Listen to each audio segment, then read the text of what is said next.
ஏன் 41 உயிர் ஏன் போச்சு சொல்லுங்க. நேற்று நான் கிருஷ்ணகிரியில பேசினது சொல்றேன், டிவில எல்லாம் பார்த்திருப்பீங்கல்ல நீங்க. அந்த 41 உயிர் போனதுக்கு ரெண்டு பேருமே தான் காரணம். ஆளும் ஆட்சியாளர்களும் காரணம், விஜய் அவர்களும் காரணம். 2 பேரும் சேர்ந்துதான் இது நடந்திருக்கு. பக்காவா பிளான் போட்டு ஸ்கெட்ச் போட்டு 41 உயிர்களை எடுத்ததுதான் இந்த ஆட்சியாளர்கள் செஞ்ச சாதனை. என்ன ஆயிடுச்சு உங்களுக்கு? வர அவர் பேசுறதே 10 நிமிஷம் தான், என்ன 4 மணி நேரமா நம்மள மாதிரி பேசுறாரு. வந்தா என்ன பேசிட்டு போட்டுமே, போட்டு மக்களை நெருக்க, ஆம்புலன்ஸ் கூட லைட் ஆஃப் பண்ண, செருப்பு அடிக்க, கல் அடிக்கிறது, எத்தனை பிரச்சனையை கிளப்புறீங்க.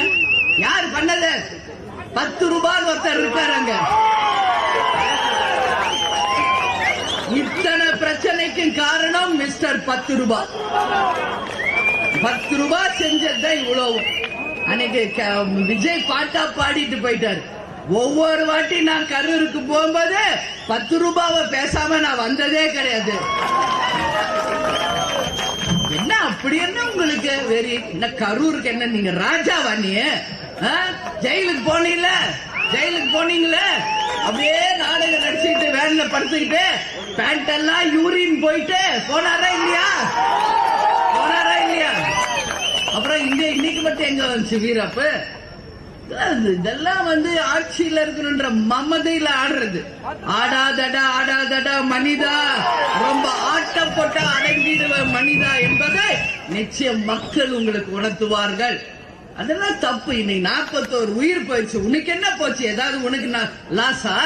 இன்னைக்கு அந்த 41 குடும்பத்தை போய் பாருங்க, எவ்வளவு துக்கத்துல தங்கள் உண்மையான அன்புகளை இழந்துட்டு வாடிக்கிட்டு இருக்காங்க. 1.5 வயசு குழந்தை என்ன பண்ணுச்சு? இளைஞர்கள், பெண்கள், குழந்தை, குட்டி எல்லாம் போயிருக்காங்க. பாருங்க அந்த போட்டோல பாருங்க, பிஞ்சு குழந்தைங்க பார்த்தாலே எனக்கு வயிறு பத்தி எரியுது.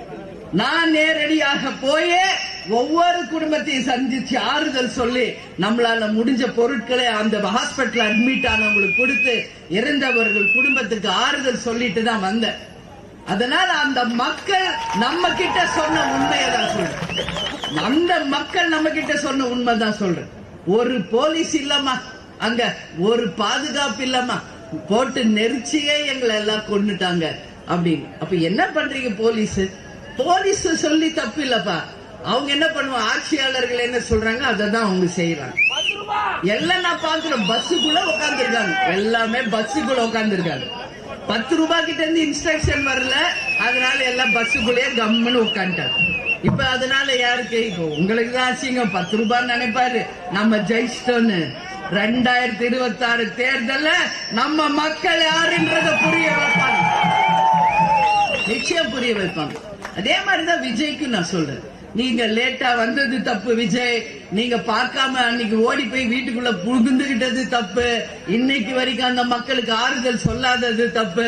நீங்க போய் ஒவ்வொரு குடும்பத்தை சந்திக்காதது தப்பு. நீங்க எதற்கு உன்னை தேடி வந்தவங்களுக்கு என்ன பாதுகாப்பு கொடுத்தீங்க? இப்ப பாருங்க, யார் நம்ம கூட வர? தொண்டர் பட தான் நிக்கிறாங்க. டே 1ல இருந்து இன்னைக்கு வரைக்கும் நம்ம தொண்டர் பட தானே நமக்கு பாதுகாப்பு. என்னைக்காவது ஒரு போலீஸ் நம்மளுக்கு பாதுகாப்பு கொடுத்திருக்கா? அதுதான் கேப்டன் என்ன செஞ்சாரு? எந்த அரசையும் நம்பல, எந்த போலீஸையும் நம்பல, நமக்கென்று ஒரு தொண்டர் படையை உருவாக்கினார். அவர்கள் நம்ம தொண்டர்களுக்கு பாதுகாப்பை கொடுத்தாங்க. தன்னை தேடி வர அத்தனை பேருக்கும் உணவு, தண்ணீர், பாதுகாப்பு எல்லாத்தையும் கொடுத்தார் கேப்டன்.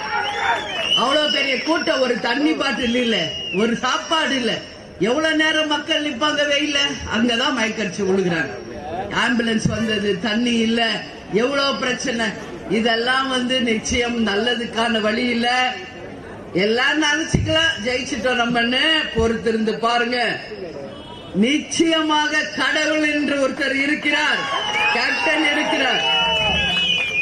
தர்மத்தின் வாழ்வுதனை சூது கவும், தர்மம் வென்றே தீரும். அந்த 41 உயிரும் நிச்சயம் ஒரு பெரிய ஒரு மாற்றத்தை நிச்சயம் தருவார்.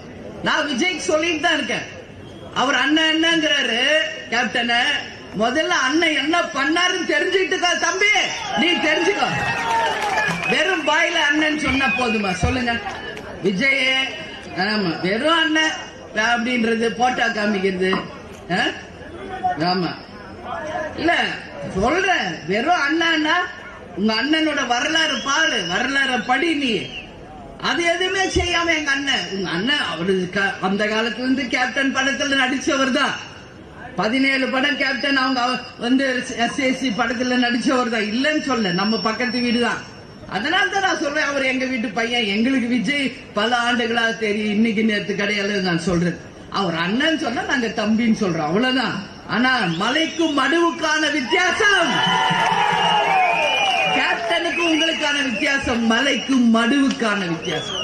நீங்க கேப்டன் என்ற புத்தகத்தை தரோவா படிக்கணும். நீங்க சும்மா இல்ல, அவர் எப்படி தன் வாழ்க்கையை ஆரம்பிச்சாரு, எப்படி வாழ்ந்தாரு, எப்படி மக்களுக்கு உதவி செஞ்சாரு, அவருடைய புக்கே ஒரு அத்தியாயம். அது முதல்ல இந்த தமிழ்நாட்டில் இருக்கிற எல்லாரும் படிங்க முதல்ல.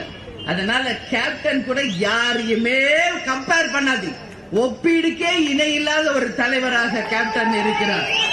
வாழ்ந்தால் கேப்டன் மாதிரி ஒருத்தர் வாழணும் என்று உதாரணமாக வாழ்ந்துட்டு போனவர் தான் நம்ம கேப்டன் அவர்கள்.